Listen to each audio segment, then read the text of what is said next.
Olá, turmas do primeiro, segundo e terceiro ano do ensino médio. Tudo bem com vocês? Comigo tudo bem? Sejam bem-vindos ao canal Joga Joga comigo, Léo Almeida. Irei iniciar agora a explicação da semana 2 do PET 2 de Educação Física do ensino médio. O eixo temático que iremos estudar serão jogos e brincadeiras. E o tema que nós vamos estar estudando será o xadrez, a diversidade cultural de jogos e brincadeiras. Bom, como eu já falei, o tema que nós vamos estar estudando aqui é sobre xadrez, e aqui a gente tem um recadinho para vocês. Essa semana abordaremos sobre o xadrez, este jogo milenar que fascina diversas culturas.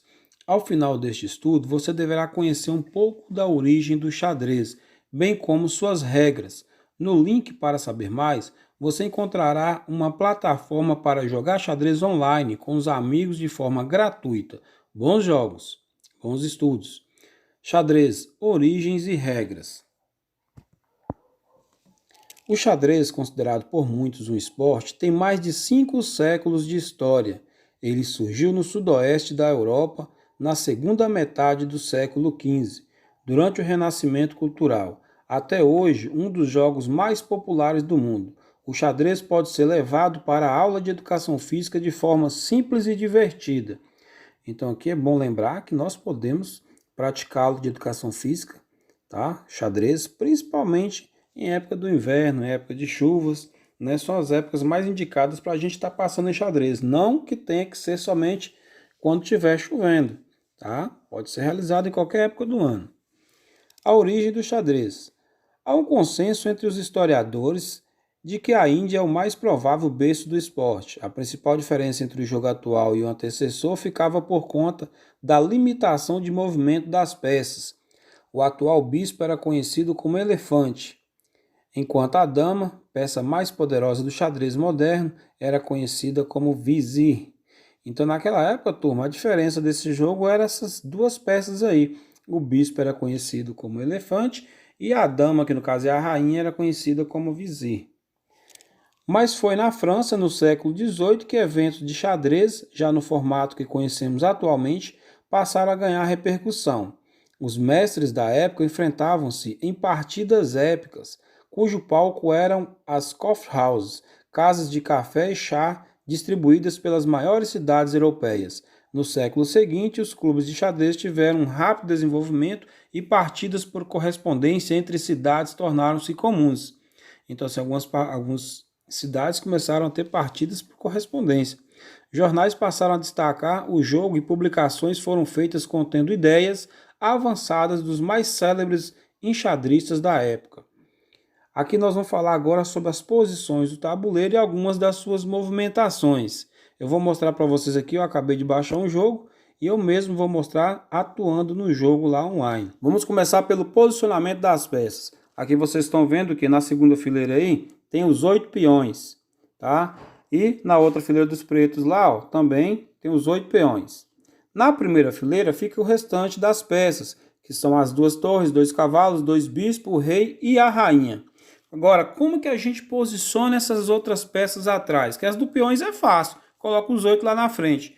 E atrás? Atrás é o seguinte, você vai sempre colocar nas extremidades as 2 torres. Logo depois os 2 cavalos e depois os 2 bispos. Bom, vai sobrar 2 casas, a da rainha e a do rei. O que vocês vão ter que fazer? A rainha branca, ela vai sempre ficar na casa branca. A rainha preta sempre na casa preta. A casa que sobrar é a do rei. E a do rei ocorre ao contrário. O rei branco fica na casa preta e o rei preto fica na casa branca. Você pode tentar lembrar da regra também da seguinte forma. Da direita para a esquerda você coloca torre, cavalo, bispo. Da esquerda para a direita você vai colocar torre, cavalo, bispo. As que sobrarem lá é o rei e a rainha. Lembrando, rainha branca na casa branca, rainha preta na casa preta. Vamos para os movimentos. Qual é o movimento do peão, professor? O peão só anda uma casa. No entanto, o primeiro movimento de cada peão, ele pode andar 2 casas. Vou clicar nesse peão aqui, tá vendo? Já mostra as 2 casas que ele pode andar. Vou andar 2 casas. E vou mostrar para vocês ao mesmo tempo, como esse peão aqui, está mostrando que ele pode andar 2, mas se eu quiser andar só uma, eu posso. Andei só uma casa. Já vou mostrar para vocês agora também o movimento do bispo. O bispo pode andar quantas casas estiverem livres, desde que seja na diagonal. Andei na diagonal quantas casas eu quis. Tá vendo? Andei lá para frente. Vou mostrar para vocês agora o movimento do cavalo. Lembrando que bispo só anda na diagonal, quantas casas estiverem livres. Um outro detalhe que eu vou falar sobre o bispo é: você sempre vai posicionar um bispo vai estar na casa branca e o outro na casa preta. Se em algum momento do jogo, sem que aconteça uma promoção, se tiverem 2 bispos seu na casa preta ou 2 na casa branca, você fez o movimento errado. Durante o jogo aí você errou. Existe uma possibilidade de ter 2 bispos na casa branca ou 2 na casa preta. Ocorre quando você consegue uma jogada chamada de promoção. Quando é que isso acontece? Quando você coloca seu peão na última casa do tabuleiro, você consegue alcançar a primeira fileira lá do seu adversário, o seu peão recebe a promoção. Você pode transformar esse peão seu em qualquer peça do tabuleiro que tiver do lado de fora. Em alguns jogos você pode até pegar a rainha, existe uma segunda e terceira rainha fora do jogo. Mas vamos supor que você pega um bispo. Você já tem um bispo na casa preta. E o seu peão, ele parou numa casa preta. Você vai pegar um bispo, aí você vai ficar com 2 bispos na casa preta. Só dá para colocar 2 bispos na casa branca ou 2 bispos na casa preta após uma promoção. Antes disso, não tem como. Vou mostrar para vocês agora o movimento do cavalo. E presta atenção porque é o movimento mais difícil das pessoas entenderem durante o jogo. Olha só as possibilidades do cavalo aí. Tem 3 casas brancas para ele posicionar. Lembrando que sempre que seu cavalo estiver na casa preta, ele tem que cair numa casa branca, movimentar para a casa branca. Sempre que ele estiver na casa branca, ele vai parar numa casa preta. E qual é o movimento do cavalo, professor? O cavalo sempre anda em L. E ele é a única peça que pode saltar outra. Então, ó, para você ver, a torre, a rainha e o bispo podem andar quantas casas quiser, desde que estejam livres e seguindo o seu movimento. O cavalo só pode andar 3 casas, mas ela é a única que pode saltar o adversário e pode saltar suas próprias parceiras de jogo. Então esse cavalo aqui vai saltar o peão, ó. A casa do peão é a primeira, a outra casa preta na sua frente é a segunda, a casinha branca aqui do lado direito é a terceira. Andei 3 casas, tá? Andei 3 casas. Agora olha só, vou movimentar esse outro peão aqui. Olha as possibilidades, ele está na casa branca, vai parar na casa preta. Vou colocar ele aqui. Vou mostrar de novo o peão para vocês. Vou colocar esse peão não, o cavalo. Olha as possibilidades que dá para andar no cavalo. O cavalo, desde que o tabuleiro esteja sem peças onde ele pode parar, o cavalo pode ir para 8 lugares diferentes. Aqui ele está podendo ir para 1, 2, 3, 4, 5, 6 casinhas diferentes. Tá? Então são as possibilidades que eu posso estar jogando o cavalo aí. Vou colocar ele aqui. Bom, falta eu mostrar para vocês agora o movimento da torre. Vou tirar esse peão daqui para eu poder estar mostrando a torre para vocês. A torre pode ir, olha só a torre aqui, ó. Mostrou uma casinha para o lado direito, mostrou 2 casinhas para frente. Então eu vou na vertical. Qual é o movimento da torre, professor? A torre pode andar para horizontal, que é para os lados, direito e esquerdo, e para vertical, que é para frente e para trás. Vou movimentar a torre de novo, ó. Mostrou que eu posso ir para trás e para o lado direito. 3 casas vou andar. Agora vou mostrar para vocês um outro movimento chamado de roque. No movimento de roque é o único jogo em que você movimenta 2 peças ao mesmo tempo. E você só pode fazer esse roque se você ainda não tiver movimentado essas 2 peças, que é a torre e o rei. Eu tenho aqui, ó, uma torre e o rei. Para você fazer esse movimento, você também tem que tocar primeiro, tá? No rei. Por que você tem que tocar no rei? Você vai tocar no rei e vai andar 2 casas.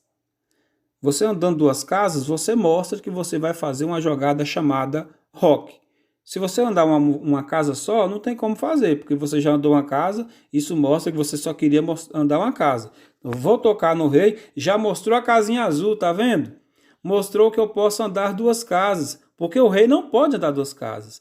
Mas aqui ele já entende que eu poderia fazer essa jogada chamada roque, porque as 2 casas estão livres e o rei e a torre ainda não se movimentaram. Vou colocar o rei aqui na casa azul e a torre já movimentou sozinha. Viram aí? Movimentaram duas peças ao mesmo tempo. Essa jogada se chama roque. Vou voltar ela aqui para vocês verem de novo. Você toca no rei primeiro. Você não pode tocar na torre primeiro, não. Tem que ser no rei primeiro. Se você andar duas casas com o rei, isso mostra que você vai fazer um roque. Aí a torre passa para o outro lado do rei. Ó. Roque. A partir daqui eu não posso fazer mais roque. Você só faz um roque durante o jogo. Tá? Agora eu vou mostrar para vocês também o movimento da rainha. A rainha pode ir para qualquer lado, quantas casas quiser. Ela é a peça mais forte do tabuleiro. Ela movimenta na diagonal, vertical e horizontal. Horizontal para os dois lados, vertical para frente e para trás e diagonal da esquerda para cima, né? Da esquerda para baixo, direita para cima e direita para baixo. Vou movimentar a rainha aqui, ó. Vou colocar ela aqui. Movimentou várias casas. Vou tirar o rei daqui, turma, para mostrar para você. Tá vendo? O rei só pode andar uma casa. O rei também anda para qualquer direção. No entanto, ele só anda uma casa. Olha só. Vou clicar nele e só vai mostrar 3 saídas. A casa preta aqui, diagonal esquerda para baixo. A casa preta, diagonal esquerda para cima. E a casa branca, vertical para baixo. Só pode andar uma casa. Bom, turma, então as regras aí são essas. Vou lembrar mais um detalhe aqui, que é a posição do tabuleiro de xadrez. O tabuleiro de xadrez é o mesmo da dama. Só que quando você joga dama, o tabuleiro pode ficar em qualquer posição. No xadrez, não. Lembre-se dessa regra. O tabuleiro de xadrez vai sempre ficar com a primeira casa branca do seu lado direito. Então, olha só, aqui na posição H1 é a primeira casa. Ela é uma casinha branca, está do meu lado direito. A mesma coisa é lá do outro lado, lá, ó, a casinha branca vai ser a primeira da casa do adversário, que é a A8. Então, na minha aqui, primeira casa do lado direito, a do adversário também. Essa é a posição do tabuleiro, não pode ficar ao contrário. A casinha preta aqui, 1A, não pode ficar do seu lado direito. Ela tem que ficar do lado esquerdo. Olha só, turma, vou deixar para vocês aqui uma amostra de como fazer um cheque, tá? No xadrez e depois o checkmate. O que é um cheque? Um cheque é quando você coloca uma peça sua na linha do rei adversário. Ou seja, numa situação em que o rei tem que sair, porque se ele não sair, ele será capturado. Então, olha só, eu vou jogar, movimentar aqui a minha rainha, capturei a torre do adversário. Notem que minha rainha está aí logo pertinho do rei. Minha peça, a rainha, está na F8, enquanto o rei adversário está na D8. Então ele tem que sair daí. Vamos ver o que ele vai fazer. Ele movimentou, tá, para D7. Agora olha só o que eu vou fazer. Eu vou capturar o bispo do adversário, porque assim eu vou deixar meu bispo na diagonal do rei. Tá? Se o rei capturar meu cavalo, minha torre está logo aqui na C3. Então o rei não pode movimentar para aqui para capturar meu cavalo, que ele será capturado. Então bora lá? Capturei o bispo.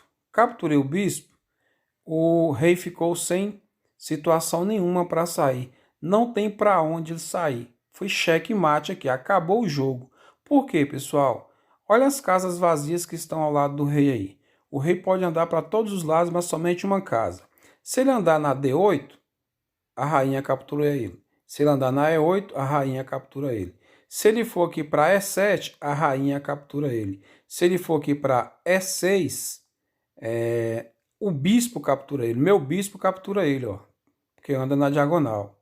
Se ele capturar o meu cavalo, a minha torre que está aqui na... Olha com a minha torre, ó. Minha torre está na 3C, na C3. Ele não pode capturar meu cavalo porque minha torre captura ele.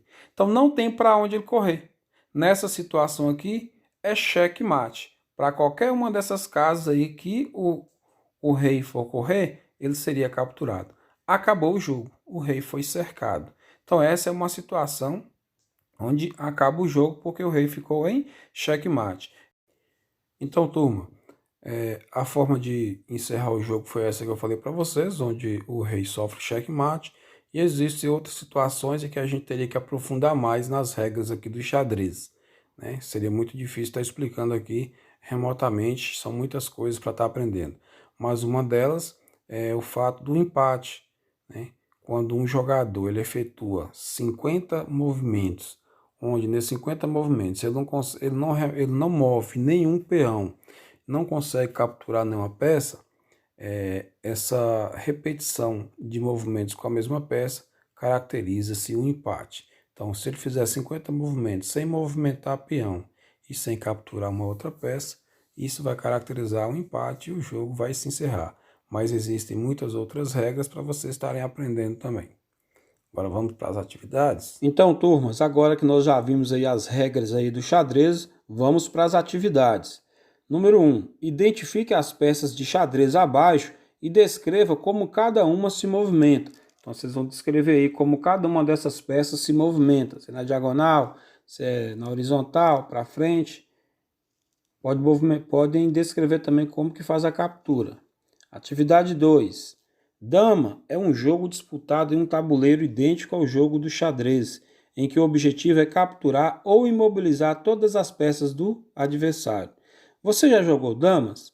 Explica as diferenças e semelhanças entre o jogo de damas e xadrez. Como vocês sabem, eu até falei durante a explicação, o tabuleiro de dama é o mesmo tabuleiro de xadrez. No entanto, há suas diferenças.